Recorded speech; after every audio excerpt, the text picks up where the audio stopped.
Les Comores constituent un petit archipel au sud-ouest de l'océan Indien, situé entre le continent africain et Madagascar.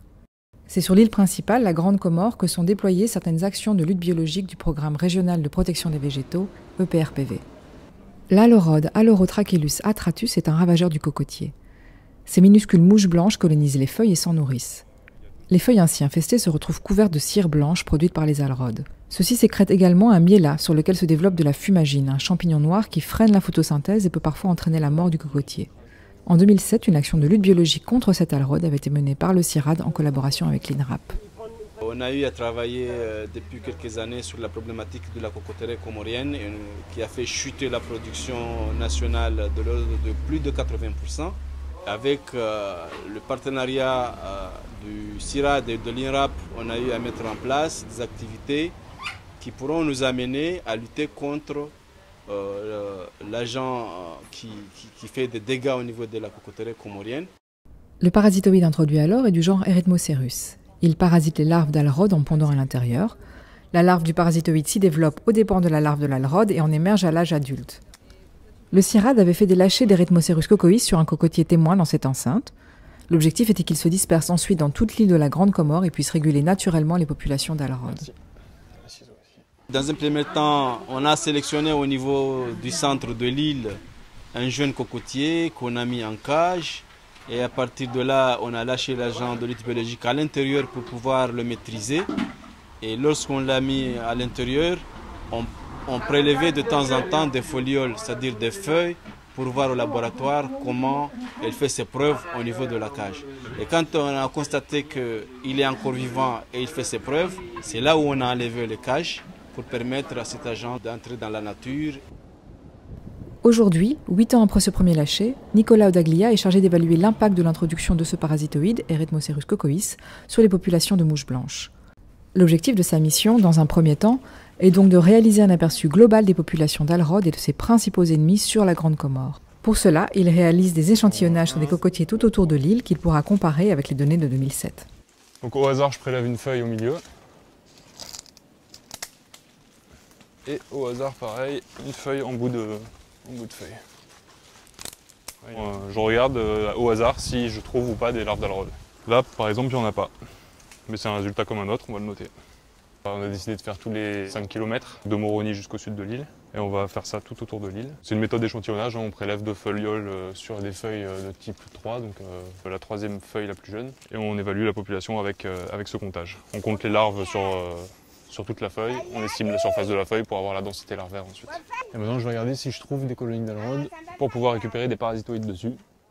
Donc là par contre on cherche vraiment des feuilles infestées pour pouvoir récolter les parasitoïdes. On va juste prélever les feuilles qui présentent des colonies jeunes d'alrode, pour être sûr qu'elles soient vivantes ou qu'elles soient parasitées, en tout cas qu'il y ait quelque chose à l'intérieur, pour estimer les populations de parasitoïdes sur les alrodes. On va faire émerger les larves ensuite, à l'intérieur des larves en tube au labo. Parallèlement à cette évaluation de l'état des cocotiers, cette mission aux Comores a pour second objectif la réalisation d'une enquête écologique sur la cochenille du papayer. Le ravageur en question s'appelle Paracoccus marginatus. Il cause d'importants dégâts sur les feuilles et les fruits de nombreuses plantes, dont les papayers. Il s'agit cette fois d'estimer le taux d'infestation de cette cochenille sur la papayerie de l'île et d'établir si elle a ou non des ennemis naturellement présents. À terme, cette prospection a essentiellement pour but d'estimer la nécessité d'une action de lutte biologique. Il s'agirait d'introduire Acerofagos nubilipennis, un parasitoïde qui contrôle déjà efficacement cette cochenille sur l'île de la Réunion.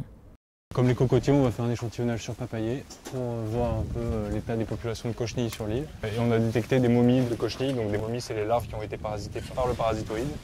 On ne sait pas encore quel parasitoïde c'est, il ressemble a priori à celui qu'on a à la Réunion, mais on n'en est pas sûr, donc on va essayer de faire émerger les individus adultes pour les identifier au labo ensuite. Donc analyse morphologique et biomoléculaire. Et on va faire ça tout autour de l'île pour voir un peu la répartition de la population de cochenilles. Une fois les échantillons récoltés, ils sont analysés sous les loupes binoculaires du laboratoire de l'INRAP au ministère de la Production à Moroni. Les parasitoïdes sont mis en émergence.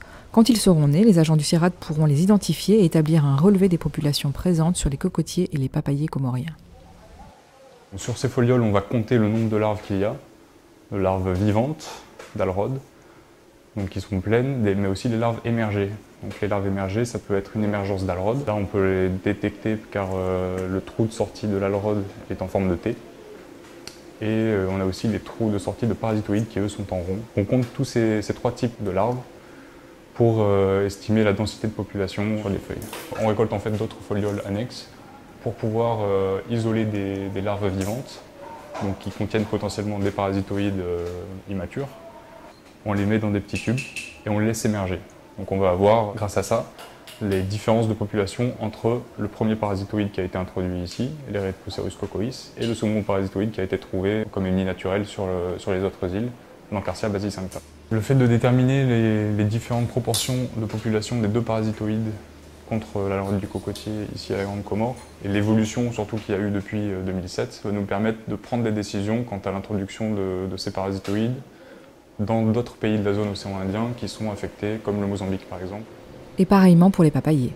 On va donc récolter des feuilles infestées, comme ceci, sur lesquelles on va prélever les momies, et donc desquelles va émerger un adulte parasitoïde.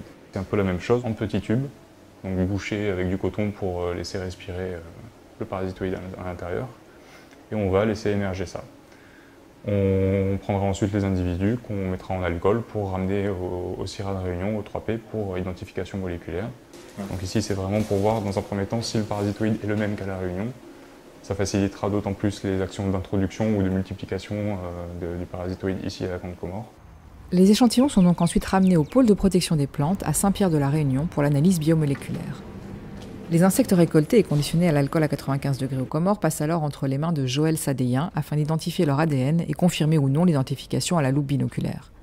Elle entre toutes les données informatives de la collecte dans un fichier de saisie dédié aux arthropodes, comme les insectes, les araignées et les acariens par exemple. Une fois qu'ils sont référencés, elle passe à l'étape biomoléculaire. Mon travail consiste à mettre en place une collection d'arthropodes de référence dans la zone océan Indien, et de compléter cette collection avec des données moléculaires pour chaque espèce via l'outil barcoding. C'est un outil d'identification moléculaire qui va permettre de caractériser un individu à partir du génome mitochondrial, et donc il va servir à classer par exemple plusieurs individus d'une espèce inconnue ou d'identifier un échantillon d'une espèce qui est aussi inconnue à partir de séquences de référence. On va avoir une première étape d'extraction d'ADN de chaque insecte. Je vais d'abord sécher chaque insecte, donc les mettre dans des tubes et mettre des produits qui vont permettre de casser les cellules et extraire l'ADN. Et ensuite, je vais mettre les tubes à incuber toute une nuit à 56 degrés. Joël lave ensuite ses échantillons avec différents tampons avant de passer à l'étape de PCR pour l'amplification d'ADN. Lorsque la PCR est terminée, on va faire migrer l'ADN sur un gel d'agarose. Une fois que la migration est terminée, on révèle les amplifications de notre ADN au BET. La révélation elle se fait par fluorescence de l'ADN. Une fois que la révélation est faite, on peut envoyer nos ADN amplifiés à séquencer. Ensuite, ils vont nous renvoyer les séquences sous forme d'électrophorégramme.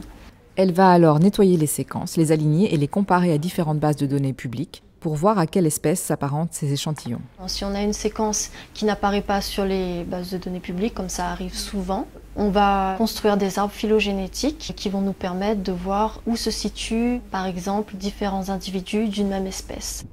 Tous ces éléments viendront étoffer la base de données PRPV. Il ressort de cette enquête que les papayers comoriens n'auront pour leur part probablement pas besoin d'une introduction de parasitoïdes. Quant aux cocotiers, leur état sanitaire s'est révélé satisfaisant. Les plantations sont nettement plus saines et productives qu'il y a 10 ans. Nous pensons qu'actuellement, il y a quand même une amélioration au niveau de la cocoterie. C'est déjà un aspect positif parce qu'on arrive à collecter des noix, on trouve des noix sur le marché, alors qu'avant, ce n'était pas vraiment évident. De plus, les deux parasitoïdes sont bien présents sur une majorité d'échantillons.